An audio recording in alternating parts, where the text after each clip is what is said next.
નમસ્કાર દર્શક મિત્રો, એચડી ન્યૂઝમાં આપનું હાર્દિક સ્વાગત છે। હું છું આપની સાથે આરડી વાઘેલા। જોઈએ આજના મુખ્ય સમાચાર। અંકલેશ્વરના પૂનગામ પાટિયા પાસેથી ભંગારભર ટેમ્પા સાથે બે ઈસમોને ઝડપી પાડતી એલસીબી। અંકલેશ્વરના પૂનગામ પાટિયા પાસેથી ભરૂચ એલસીબીની ટીમે ભંગારભર ટેમ્પો સાથે બે ઈસમોની અટકાયત કરી ભંગારનો જથ્થો અને ટેમ્પો મળી કુલ ₹5.90 લાખના મુદ્દામાલ જપ્ત કરી કાયદેસરની કાર્યવાહી હાથ ધરી છે। ભરૂચ એલસીબીનો સ્ટાફ અંકલેશ્વર વિસ્તારમાં પેટ્રોલિંગમાં હતો તે દરમિયાન માહિતી મળી હતી કે આઈસર ટેમ્પોમાં કેટલાક ઈસમો બુલેટ ટ્રેન પ્રોજેક્ટ સરુદ્દીન ખાલપિયા સાઉથ પરથી ચોરીનો સામાન કટિંગ કરી ટેમ્પામાં ભરી જૂના પૂનગામ જઈ અંકલેશ્વર તરફ જનાર છે।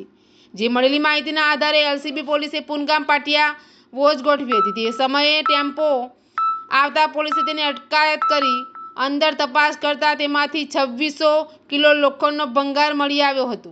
પોલીસે આઈસર ટેમ્પામાં સવાર અને ગલખોડ ગામના જનતાનગર ખાતે રહેતો ચંદ્રશેખર માનસિંહ વર્મા અને જગદીશ ધનજી પ્રજાપતિને ભંગાર અંગે પૂછપરછ કરતા આ સરુદ્દીન ખાલપિયા ગામના 11 ઈસમોને જથ્થો નર્મદા નદીના કિનારે બુલેટ ટ્રેન પ્રોજેક્ટનો સંગ્રહ કરી રાખેલ સસામાન ગેસ કટરથી કાપી ભેગું કર્યું છે।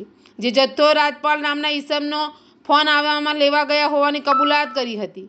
પોલીસે 75,000નો ભંગાર અને ફોન તેમજ ટેમ્પો મળી કુલ ₹5,90,000થી વધુનો મુદ્દામાલ કબજે કરી તેઓ વિરુદ્ધ રૂરલ પોલીસ મથકમાં ફરિયાદ નોંધાવી હતી। એચડી ન્યૂઝ સાથે રિપોર્ટ જયેશ પ્રજાપતિ, અંકલેશ્વર।